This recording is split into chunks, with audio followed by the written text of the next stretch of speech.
എല്ലാവർക്കും നമസ്കാരം. ക്യുസെറ്റ് ദിവ്യയുടെ പുതിയൊരു ക്ലാസ്സിലേക്ക് ഏവർക്കും സ്വാഗതം.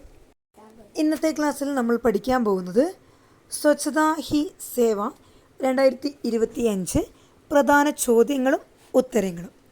ചോദ്യത്തിലേക്ക് കിടക്കാം. സ്വച്ഛ് ഭാരത് മിഷൻ ആരംഭിച്ച വർഷം. സ്വച്ഛ് ഭാരത് മിഷൻ ആരംഭിച്ചത് 2014 ഒക്ടോബർ 2.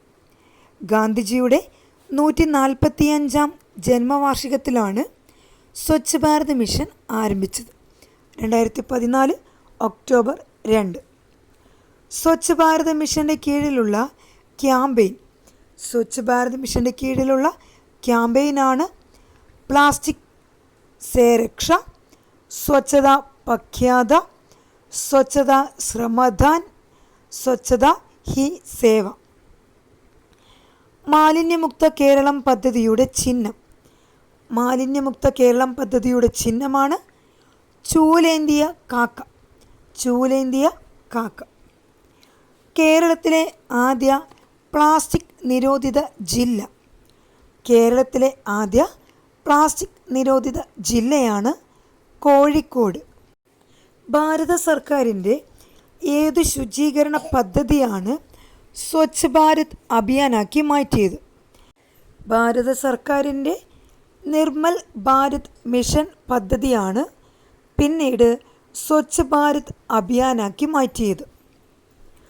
രാജ്യത്ത് ആദ്യ പ്ലാസ്റ്റിക് രഹിത വിനോദസഞ്ചാര കേന്ദ്രം. രാജ്യത്തെ ആദ്യത്തെ പ്ലാസ്റ്റിക് രഹിത വിനോദസഞ്ചാര കേന്ദ്രം കുമരകം, കോട്ടയത്ത് കുമരകം. ദേശീയ വിരവിമുക്ത ദിനം ഫെബ്രുവരി 25. ലോക കൊതുക് ദിനം ഓഗസ്റ്റ് 20. നിർമ്മൽ പുരസ്കാരം നേടിയ ആദ്യ ഗ്രാമപഞ്ചായത്ത്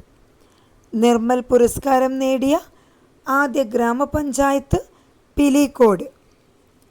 ഐക്യരാഷ്ട്രസഭയുടെ പരിസ്ഥിതി സംഘടനയാണ് UNEP. ജലശുദ്ധീകരണത്തിനായി ഉപയോഗിക്കുന്ന രശ്മികളാണ് അൾട്രാ വയലറ്റ് രശ്മികൾ.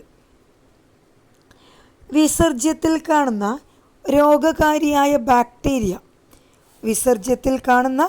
രോഗകാരിയായ ബാക്ടീരിയയാണ് കോളിഫോം ബാക്ടീരിയ. കേരള തദ്ദേശ സ്വയംഭരണ വകുപ്പ് മന്ത്രി MB രാജേഷ്. ബാക്ടീരിയ എന്ന വാക്കിൻ്റെ അർത്ഥം ചെറിയ വടി. കേരളത്തിലെ ആദ്യ കാർബൺ ന്യൂട്രൽ പഞ്ചായത്ത് മീനങ്ങാടി. ദേശീയ ശുചിത്വ ദിനം ജനുവരി 30. കിണറിൽ നിന്നും സെപ്റ്റിക് ടാങ്കിലേക്കുള്ള കുറഞ്ഞ ദൂരം 50 അടി. ചൂല് ചിഹ്നമായ ദേശീയ രാഷ്ട്രീയ പാർട്ടിയാണ് ആം ആദ്മി പാർട്ടി. പരിസ്ഥിതി ദിനം ജൂൺ 5. ലോക പ്രകൃതി സംരക്ഷണ ദിനം ജൂലൈ 28. ഏഷ്യയിലെ ആദ്യ കാർബൺ നെഗറ്റീവ് ദേശീയോദ്യാനം. കേരളത്തിലെ ദേശീയോദ്യാനമാണ് അത്, ഇരവികുളം. ഏഷ്യയിലെ ആദ്യത്തെ കാർബൺ നെഗറ്റീവ് ദേശീയോദ്യാനം കേരളത്തിലാണ്. ദേശീയോദ്യാനം ഇരവികുളം ദേശീയോദ്യാനം.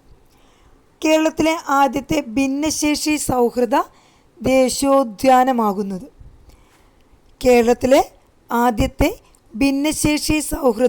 ദേശീയോദ്യാനമാകുന്നത്. ഇടുക്കി ദേശീയോദ്യാനം.